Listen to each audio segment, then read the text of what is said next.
j'ai cédé aux sirènes de la batterie lithium. Donc je viens de l'installer, je vais faire un petit compte rendu pour, dans un premier temps, voir les bons aspects et les moins bons aspects. Donc je ne suis pas un expert de batterie lithium ou quoi que ce soit. Je vais juste dire un petit peu ce que je ressens sur la première installation, et aussi qu'il y en a beaucoup qui racontent des conneries sur le net comme d'habitude. C'est une catastrophe. Donc moi c'est la configuration de mon camion, je parle que pour moi, ça n'engage que moi, et je ne vais pas vous imposer faire ci, ça ou quoi ou qu'est-ce.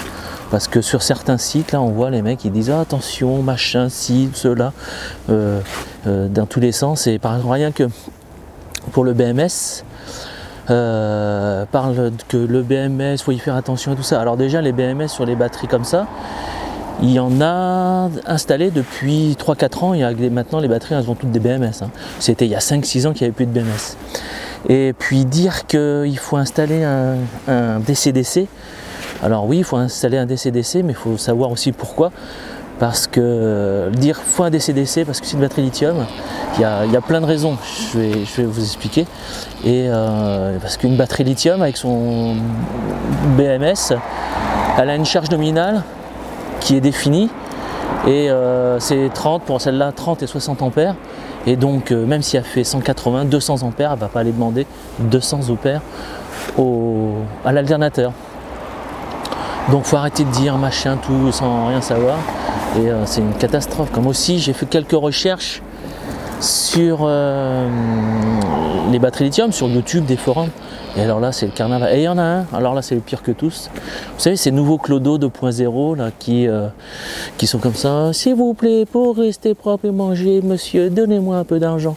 Donc là c'est ce que j'appelle les clodos 2.0. J'y viendrai peut-être parce que avec tout ce qui se passe, voilà, un jour on verrait peut-être en train de dire machin. Comme je ne sais pas jouer de la guitare, je ferai peut-être mendiant sur YouTube.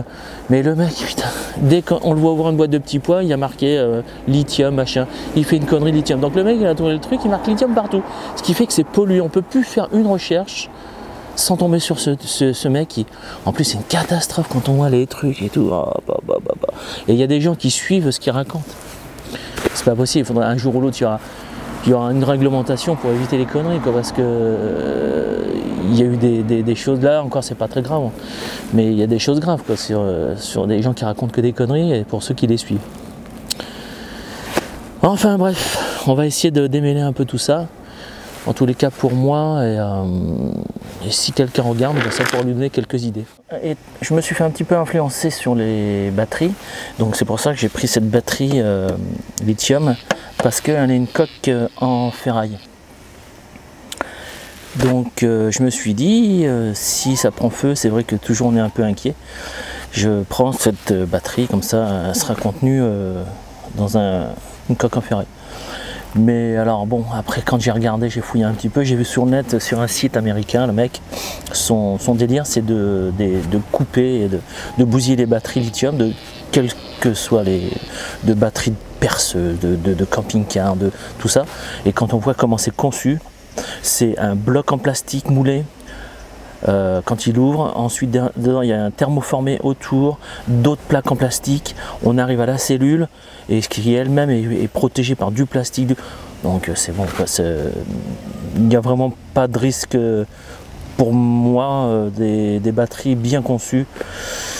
Il n'y a pas de risque, même s'il se passe quelque chose, qu'elles explosent et qu'il se passe, voilà, parce que quand on voit le mec sur le site là, américain, comment il est tronçonne, il en chie grave pour les ouvrir. Donc bon, ça fait une petite protection. On va parler du DC-DC, parce que ça c'est le gros truc, DC-DC et BMS.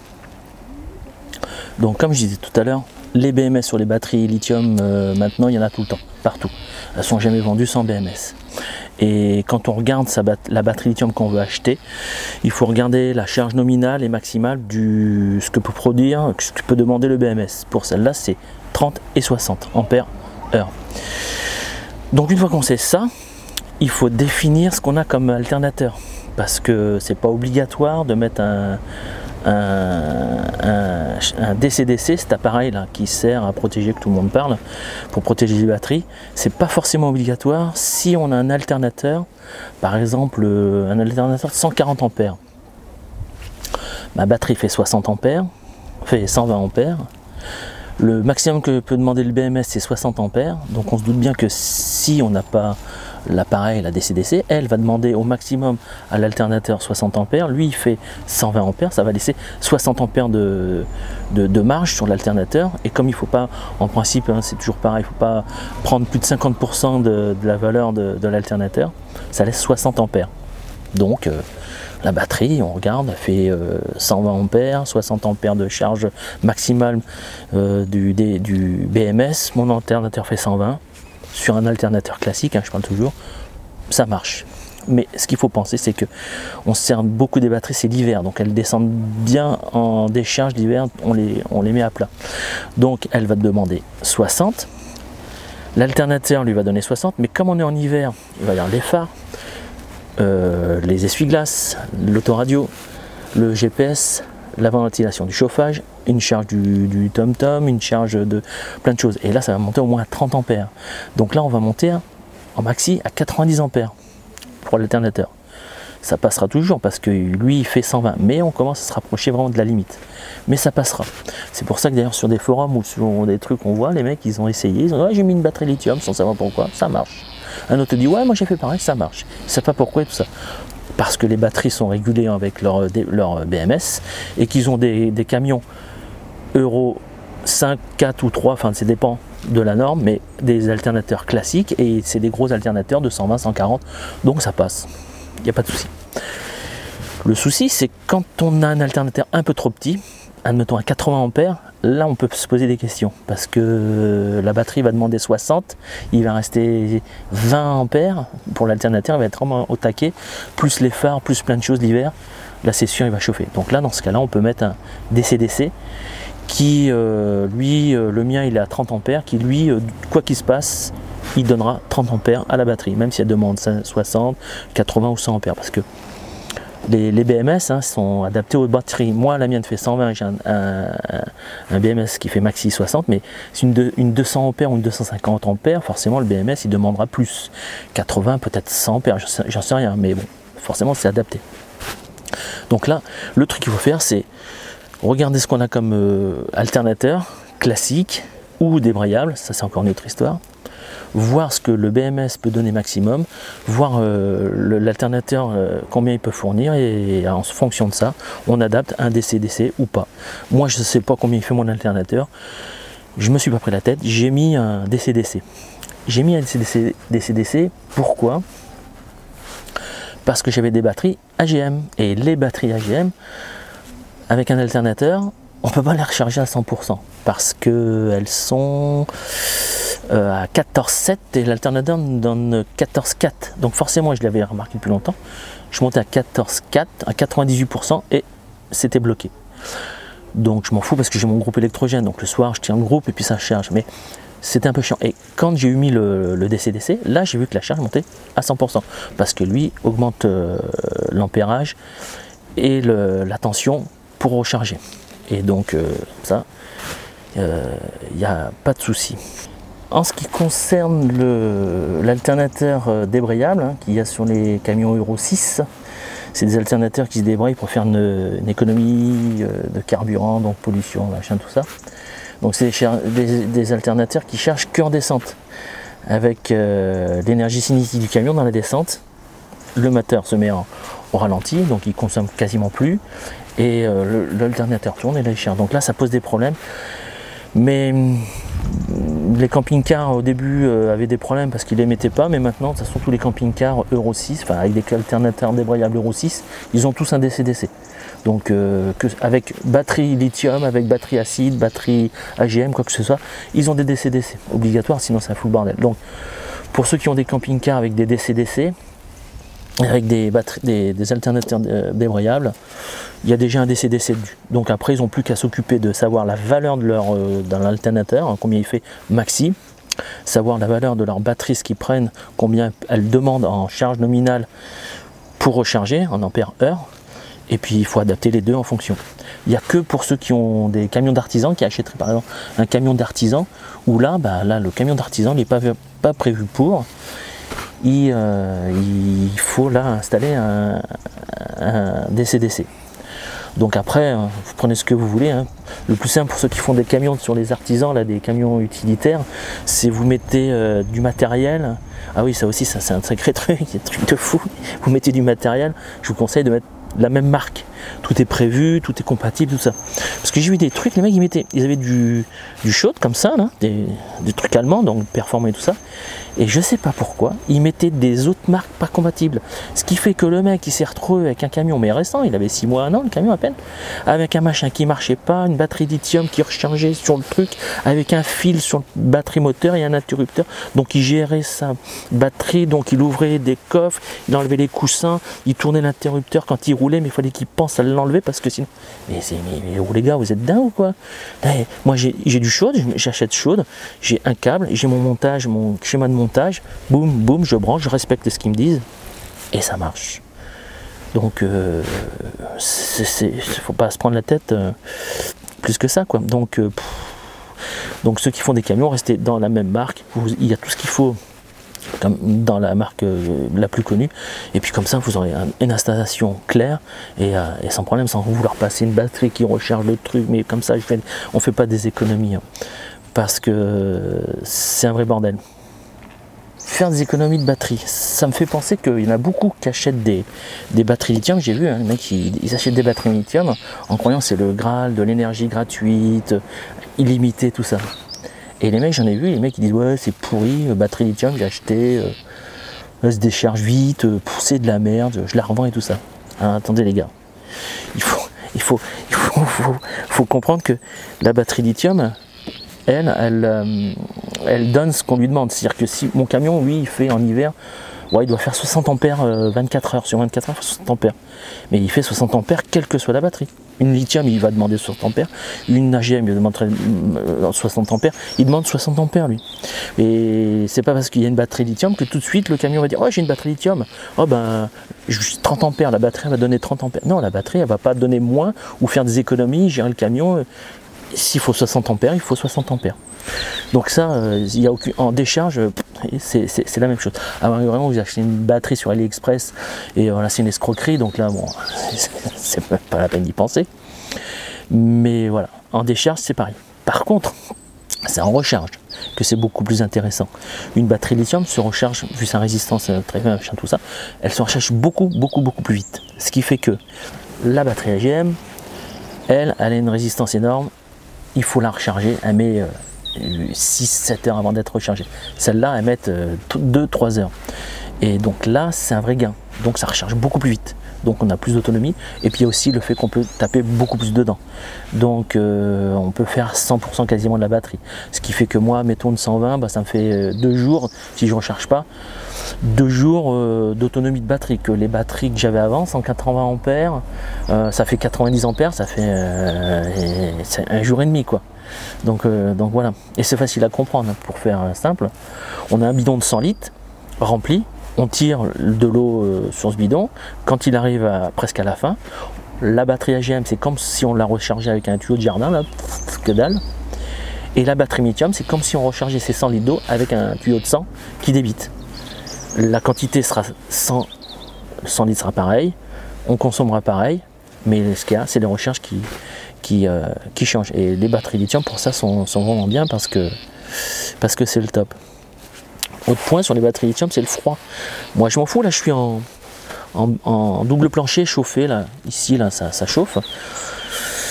Donc je me pose pas trop de questions. Mais ceux qui ont des camions qui sont dans les montagnes par exemple, ou dans les pays froids, ou choses comme ça, hivernet, le camion il va descendre 0, -2, -3, -4. Ici sur la côte atlantique, on n'a vraiment pas de -4, mais donc ça passe pas bien. Et le souci c'est que les batteries lithium, une fois qu'elles sont froides, il n'y a plus de charge, on voit sur les appareils, tout ça, dès qu'il fait froid. Donc là, ça peut être un vrai problème parce qu'on démarre le camion, on veut démarrer le chauffage et tout ça, et plus de batterie parce qu'elle est froide. Donc ça peut être un problème. Et puis pour la chaleur aussi, c'est un autre problème de l'inverse. Éventuellement, moi j'ai une clim, donc éventuellement si je vois que j'ai des soucis, je tirerai un tuyau pour la clim pour refroidir tout l'ensemble. Et j'ai mes sondes de température pour gérer tout ça. Il y a une façon, sur le BMS, il y a une sonde de température. Mais les chaleurs, il faut faire attention parce que elle est donnée jusqu'à 60. Mais bon, à voir. Une petite chose que j'ai pas aimé, c'est ces histoires de plots là. Normalement, une batterie lithium, toutes celles qu'on voit, c'est des M8 femelles, donc on met une vis, on met des cosses, on peut mettre un plot derrière. Il faut faire attention, j'ai vu, en fouillant, les mecs ils achètent des plots, il y en a des plots en plomb, là, les plots de batterie classiques, qu'on vise dans le M8, et puis on sert, sauf que faut pas le prendre, c'est de la merde. Il y en a plein qui ont pété, c'est du plomb. Donc en serrant, boum, ils ont pété le filetage, aura du filetage femelle, et ce qui fait qu'après c'est une galère, la batterie est quasiment foutue quoi. Alors après il y a d'autres en cuivre avec plus intéressant, mais ça il faut y faire attention. Mais ce que j'ai pas aimé, c'est qu'ils m'ont sorti la batterie comme ça avec une grande tige filetée. Donc j'ai jamais vu ça, enfin sur ce que j'ai vu c'est toujours des trucs femelles, donc il a fallu que je bidouille un truc parce que ça me faisait chier, donc il y a plein de cosses, et je m'en suis bien sorti avec mes anciennes cosses et tout ça. J'ai fait quelque chose de propre, esthétiquement ça va, mécaniquement et électriquement je pense que ça va aussi, donc voilà quoi. Mais ça il faut y faire attention, parce que ça c'est pareil, on vous le dit pas, mais tous ceux de toute façon que on voit sur le net qui font des trucs et tout ça, c'est ce qu'on appelle l'effet Kruger. C'est les mecs qui disent 3 trucs, ils prennent la mode d'emploi, ils lisent le mode d'emploi en ayant 3 conneries, et puis c'est devenu des experts. On a vu ça sur le Covid, il y avait 60 millions d'épidémiologistes de renommée mondiale, et là c'est pareil, dès qu'on a les trucs, non, je me méfie de tout ça. Et tout pareil, ce que je dis, ça engage que moi, c'est mon camion, ma configuration. C'est juste, voilà, ça peut donner des infos, mais je prédis rien du tout de ce qu'il faut faire. Une dernière chose, c'est que mon afficheur, une fois calibré, hein, il faut rentrer dans les paramètres calibrés, et ben mon système m'affiche toujours sur mon afficheur les bonnes valeurs, la bonne tension et le bon ampérage. Donc parce que dedans le système chaude, hein, il y a un ampèremètre et un voltmètre. Une fois calibré, ça marche, parce que j'ai vu des trucs sur des sites, machin, partout, toujours pareil, ça marche plus, on n'a plus d'infos, machin, sur le système qui est déjà en place. Non, moi je n'ai pas vu de problème particulier, ça marche, donc pour l'instant c'est tout bon. Pour finir, on va parler du poids, de l'application, et aussi de l'application Social Blade. C'est un truc qui est bien intéressant.